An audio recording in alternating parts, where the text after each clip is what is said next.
श्री राधे राधे। आप सभी का स्वागत है अपने YouTube चैनल में। जो आज का उपाय है वो बहुत ही बड़ा महा उपाय है, तो जरूर से सुनिएगा। आज हम बात करेंगे मंदिर में रखा लोटा जल क्यों इतना महत्वपूर्ण है और इसको किस सही तरीके से उपयोग में लाना चाहिए। साथ ही हम ये भी जानेंगे कि मंदिर में रखा लोटा किस धातु का होना चाहिए, क्या पीतल, तांबा या कुछ और। कई लोग तो इस बारे में अनजाने में गलती कर देते हैं, वाह उन्हें पछताना पड़ता है। इस वीडियो में हम आपको बताएंगे इन गलतियों से कैसे बचें, क्योंकि इससे नुकसान हो सकता है। और मंदिर में एक लोटा जल हमेशा सही तरीके से रखना चाहिए। अब बात करते हैं घर के दीपक की। क्या आपको तांबे में, लोहे, कांच, स्टील का दीपक रखना चाहिए। सही दीपक का चुनाव करने पर भी घर में परेशानी आ सकती है। और दीपक की बाती का चुनाव भी जरूरी है। क्या कच्चा कलावा ठीक है या रुई या सूती की धागा सही रहेगा। छोटी छोटी बातों का अनदेखी से पितृ दोष, शनि दोष, काल सर्प दोष या गरीबी जैसी समस्या हो सकती है। यदि आप इस वीडियो को बीच में छोड़ने का सोच रहे तो आप अभी छोड़ सकते हैं, लेकिन कृपया ध्यान रखिए, अगर आप लक्ष्मी माता का अपमान करते हैं तो यह आपके लिए शुभ नहीं रहेगा। अब बहुत से लोग ये सवाल पूछते हैं कि मुख्य द्वार पर जल छिड़कने का सही तरीका क्या है। इसका स्नान के बाद करना चाहिए, स्नान के भी किया जा सकता है। क्या झाड़ू लगाने से पहले जल छिड़कना चाहिए या बाद में। एक और सवाल जो अक्सर पूछा जाता है वो है, क्या पीरियड्स के दौरान मुख्य द्वार पर जल छिड़क सकते हैं या दीप ध्यान कर सकते हैं। और जब मुख्य द्वार पर जल चढ़ाए, इसे अंदर की तरफ चढ़ाए या बाहर की तरफ। फ्लैट या किराए के घर में रहने वाले लोग भी पूछते हैं मुख्य द्वार पर दीप। अब आज का वीडियो इसी पर आधारित है। सबसे पहले हम ये जानेंगे कि घर के बाहर और अंदर दीपक जलाने के क्या फ़ायदे हैं। खासकर घर के बाहर दीपक जलाने से जो 5 बड़े फ़ायदे होते हैं वो आज आपको चौंका सकते हैं। भगवान की पूजा में भी दीपक जलाने का महत्व सभी जानते हैं। हिंदू धर्म में देसी घी या सरसों का तेल का दीपक जलाना बेहद शुभ माना जाता है, तथा आपको तिल का तेल का दीपक भी लगाना शुभ माना जाता है। लेकिन दीप जलाना केवल पूजा का एक तरीका नहीं है, बल्कि एक घर के अंदर बाहर दीप जलाने से कई लाभ मिलते हैं। दीपक जलाने से न केवल सकारात्मक ऊर्जा उत्पन्न होती है, बल्कि 5 बड़े फायदे भी मिलते हैं। तो आइए जानते हैं। तो आ जाइए हम ये जानते हैं कि ये जो उपाय कैसे करना है, ठीक है। नंबर 1, पृथ्वी से अंधकार दूर होता है। घर में दीपक जलाने से न केवल घर का अंधकार दूर होता है, बल्कि ये नकारात्मक ऊर्जा को भी घर से बाहर कर देता है। जहाँ दीपक जलता है वहाँ पे सकारात्मक ऊर्जा का वास हो जाता है। स्वाभाविक है, जहाँ सकारात्मक ऊर्जा होती है वहाँ पर भगवान का भी वास होगा। इसलिए शाम के होने से पहले दीपक जलाना बहुत ज़्यादा शुभ माना जाता है। तेल से जलने वाले दीपक का असर उसके बुझने के बाद भी 8 घंटे तक बना रहता है, जबकि शुद्ध देसी घी का दीपक वातावरण को सकारात्मक रखता है। नंबर 2, दीपक जलाने का वैज्ञानिक लाभ। जब घर में शुद्ध घी या दीपक जलता है तो उसके घर से माहौल साथ में आती है। ये धुआं हानिकारक घरों को नष्ट करता है और वातावरण को शुद्ध बनाता है। नंबर 3, सुख समृद्धि का वास। जिस घर में भगवान के सामने दीप जलाया जाता है वहाँ पर माता लक्ष्मी की कृपा बनी रहती है। ऐसे घर में सुख समृद्धि का वास होता है। दीपक को पूर्व दिशा में रखने से व्यक्ति के दीर्घायु होता है और उत्तर दिशा में रखने से धन संपदा बढ़ती है। दीपक न केवल घर के अंधकार को दूर करता है, बल्कि हमारे जीवन को भी प्रकाश की ओर ले जाता है। नंबर 4, बीमारियों को दूर भगाने में मदद। घर में दीपक जलाने से घर में बीमारी आसपास नहीं भटकती। परिवार में सभी सदस्यों को लाभ मिलता है। खासकर अगर आपके एक दीपक के साथ एक लौंग भी जला दिया जाए तो इसका असर 2 गुना हो जाता है। यह त्वचा आप सभी को मदद करेगा। नंबर 5, शुभ शक्तियों को आकर्षित करने वाला। सनातन धर्म के अनुसार जिस घर में सुबह शाम दीप जलाया जाता है वहाँ पर कभी भी अंधकार नहीं होता। ऐसा घर शुभ शक्तियों को आकर्षित करता है। जलता हुआ दीपक शुभ शक्तियों को चुंबक की तरह खींचता है, जो कि घर के लिए अत्यंत लाभकारी होता है। तो दोस्तों, अब जानते हैं कि मुख्य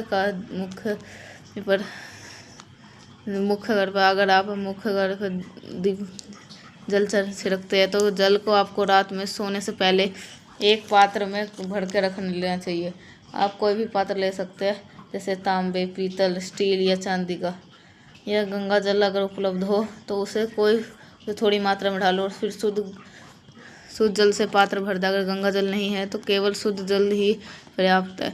इस जल से भरे हुए पात्र को अपने घर की रसोई में रख दीजिए। सुबह उठकर इस जल का छिड़काव अपने घर के मुख्य द्वार पर करें। मुख्य द्वार पर सबसे पहले छिड़का हुआ जल घर के सभी समस्याओं को दूर करता है। यदि आप अपने नकारात्मक ऊर्जा, मानसिक परेशानी, आर्थिक तंगी या वास्तु दोष से परेशान है तो ये उपाय आपकी मदद कर सकता है। रसोई में रखा जल मुख्य द्वार पर छिड़कने से आपके घर में परेशानियाँ समाप्त हो सकती है। ये उपाय न केवल वास्तु दोष, पितृदोष को समाप्त करता है, बल्कि तंत्र मंत्र या बुरी नज़र के प्रभाव को भी खत्म करने में सहायक है। इस उपाय को नियमित करने से घर में सुख समृद्धि बनी रहती है और बीमारियों से मुक्ति मिलती है। आपको यह जल सूर्य उदय से पहले मुख्य द्वार पर रखना चाहिए। अगर सूर्योदय के बाद अगर आप मुख्य द्वार पर अन्य जल से धोना चाहे तो यह कोई भी समस्या नहीं है, लेकिन ये विशेष जल सूर्य उदय से पहले ही छिड़क देना चाहिए। अब कई लोग पूछते हैं कि ये जल स्नान करना ज़रूरी है या बिना स्नान करे किया जा सकता है। लेकिन देखिए, जो जल हम सुबह छिड़कते हैं वह एक महत्वपूर्ण उपाय है जिसका स्नान करने के बाद करना आवश्यक नहीं है। सुबह जल्दी उठे, सबसे पहले जल्दी जाए और पहले से रखे हुए जल को मुख्य द्वार पर जाए, मुख्य द्वार को खोले, उस जल का छिड़काव करे। जल छिड़कते समय अपने पितरों और माँ लक्ष्मी का ध्यान जरूर करें। ऐसा कहा जाता है सुबह माता लक्ष्मी माँ के आते, जिन घरों के द्वार खोले रहते हैं तो लक्ष्मी का छिड़काव किया जाता है। वहाँ माँ लक्ष्मी प्रवेश करते हैं। माँ लक्ष्मी के समय माँ लक्ष्मी की प्रार्थना करती है, हे माँ लक्ष्मी कृपया हमारे घर में स्वागत करते हैं। इसके बाद अपने पितरों का ध्यान करें, क्योंकि हमारे घर के दहलीज को पितरों का वास स्थान माना जाता है। जब आप दहली के जल छिड़कते हैं, पितर प्रसन्न होते हैं और उनका आशीर्वाद आपको मिलता है। स्नान करने की आवश्यकता नहीं है, आप बिना स्नान किए भी यह कार्य कर सकते हैं। अब आपके अगले प्रश्न की बात करें, क्या जल का छिड़काव आपके घर में करना चाहिए? इसका उत्तर ये है, सुबह उठने के बाद सबसे पहला काम आपका जल का छिड़काव करना है। इसके बाद आप जल झाड़ू लगा सकते हैं। सुबह उठते ही सबसे पहले उस बिस्तर पर बैठकर अपने दोनों हथेली को देखें और माँ लक्ष्मी का ध्यान करें। यदि आप चाहें तो नींद मंत्र का उच्चारण कर सकते हैं, कराग्रे वस्त्र में, ठीक है। तो आप ये जो सारे उपाय ये ज़रूर से करिएगा। दोनों हाथ जोड़ करके देवी देवताओं को प्रणाम करें। इसके बाद हाथ से धरती को स्पर्श करके प्रणाम करें और धीरे से अपना दाहिना पाँव जमीन पर रखें। फिर रसोई में जा करके जल लें और मुख्य द्वार पर जल छिड़के। जल छिड़कते समय माँ लक्ष्मी को पितरों का ध्यान अवश्य करें।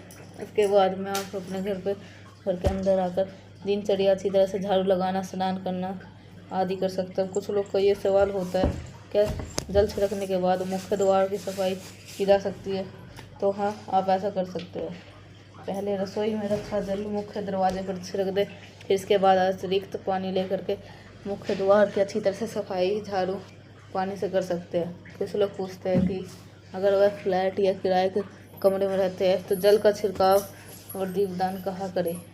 तो इसका उत्तर ये है, आप जहाँ रहते हैं वहाँ के मुख्य द्वार को ही माने, जहाँ मतलब कि जिस दरवाजे पर आपका नाम लिखा हो या नेम प्लेट लगी हो वही जल छिड़के और दीपदान करें।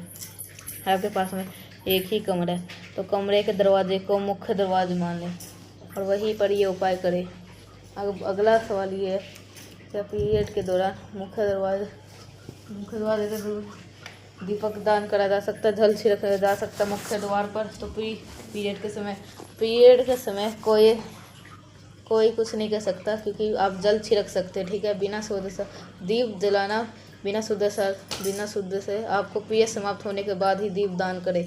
इसके अलावा कुछ लोग पूछते हैं कि मंदिर में जल रखना जरूरी है या नहीं, या रखा हुआ जल क्या करना चाहिए। शास्त्रों के अनुसार घर के मंदिर में 1 लोटा जल रखना बहुत ज़रूरी है।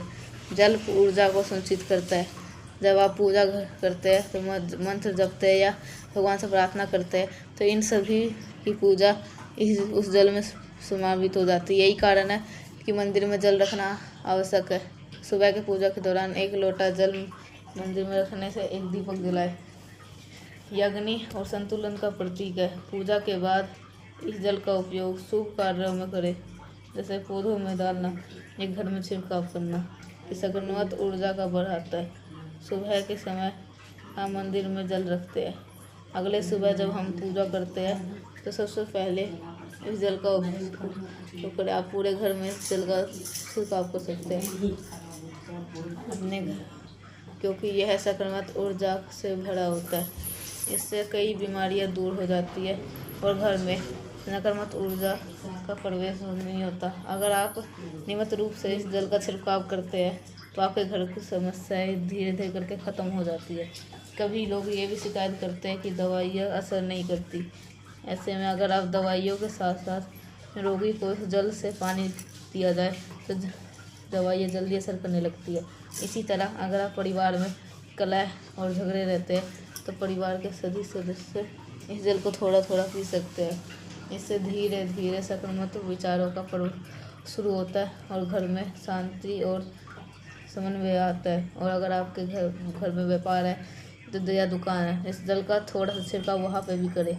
यह आपके व्यापार को सफल बनाता है और किसी भी तरह की परेशानियों से बचाता है, क्योंकि यह जल बेहद ही सकारात्मक ऊर्जा से भरा होता है। अगर बात करते हैं कि मंदिर में जल क्यों रखा जाता है। जल को अमृत माना जाता है और ये देवी देवताओं के लिए विशेष महत्व रखता है। मंदिर में 1 लोटा जल रखना उतना ही आवश्यक है जितना कि आप रोजाना पूजन करते हैं। जब हम भगवान को पूजा करते हैं तो तांबे और पीतल के पात्र में 1 लोटा जल जरूर रखना चाहिए। यह जल एक सागर की तरह होता है, हमारे जीवन को दुखों को समाप्त करने में मदद करता है। यदि कोई अगर हमारे भगवान को ये 1 लोटा जल रख सकते हैं, जिससे उसकी पूजा पूरी होती है, ताकि भगवान उसे ग्रहण करे और यह जल रूपी प्रसाद अगले दिन सुबह पदार्थ समझ करके ग्रहण करें। लेकिन याद रखें कि मंदिर में रखा हुआ जल कभी भी तुलसी में अर्पित नहीं करना चाहिए, क्योंकि यह जल सभी देवी देवताओं को ग्रहण करते हैं। हाँ, अगर आप अपने घर में लड्डू गोपाल राधा कृष्ण हैं, अगर आप 1 लोटा जल उनके लिए अर्पित करते हैं तो आप अपने घर में अगले दिन यानी कि सुबह के समय वह जल तुलसी में चढ़ा सकते हैं। मंदिर में रखा जल अगले दिन यानी कि अपने आँखों को धोने के लिए प्रयोग करें। तो आप सभी को ये ज़रूर करना है, ठीक है। तो आपको ये ज़रूर से ये उपाय करना है, ठीक है। इतना आँखों की रोशनी बढ़ती है और आँखों की बीमारियां दूर होती है। शास्त्रों के अनुसार जो लोग मंदिर में 1 लोटा जल भर करके नहीं रखते, उनके घर में अकाल पड़ जाता है, घर की स्थिति खराब हो जाती है और परिवार में मुसीबत आने लगती है और गरीबी का सामना करना पड़ता है। आप चाहे तो 1 लोटा जल फूल उसके अंदर डाल के रख सकते हैं, जो कि बहुत शुभ माना जाता है। मंदिर में रखा जल एक उपयोग ये है कि इसे घर की रसोई में खाना बनाने से पीने में भी प्रयोग कर सकते हैं। लेकिन यह जल तभी इस्तेमाल करें जब आपके घर में सात्विक भोजन बनता हो। अगर लहसुन प्याज का इस्तेमाल होता है तो इस जल का प्रयोग खाना बनाने में नहीं करें। इस जल को परिवार के सभी सदस्य थोड़ी थोड़ी मात्रा में पी सकते हैं और बचा हुआ जल आप घर के पौधों में डाल सकते हैं। यह जल व्यर्थ नहीं होता है, इसके बहुत सारे उपयोग फ़ायदे होते हैं। अगर हम सही तरीके से इस प्रयोग करें तो यह हमारे जीवन की परेशानी को सुलझा सकता है। मंत्रों से अभिमित शक्तिशाली होता है। जल हमारे घर में जो रखा हुआ जल आशीर्वाद होता है देवताओं का, क्योंकि यह हमेशा देवताओं के पास होता है। इस जल में सभी सकारात्मक शक्तियों समाहित होती है और अगर हम इनका सही उपयोग करें तो हमारे जीवन में सकारात्मक परिवर्तन ला सकता है। अगर आपने जल पीले, खाने बनाने, घर में छिड़काव करने में इस्तेमाल करते हैं तो इससे हमारे घर की समस्या समाधान होता है। अगर कोई भी कार्य नियमित तौर से किया जाए तो उसे शुभ करते हैं। तो मिलते हैं नेक्स्ट पाए साथ, तब तक के लिए आप सभी को श्री राधे राधे।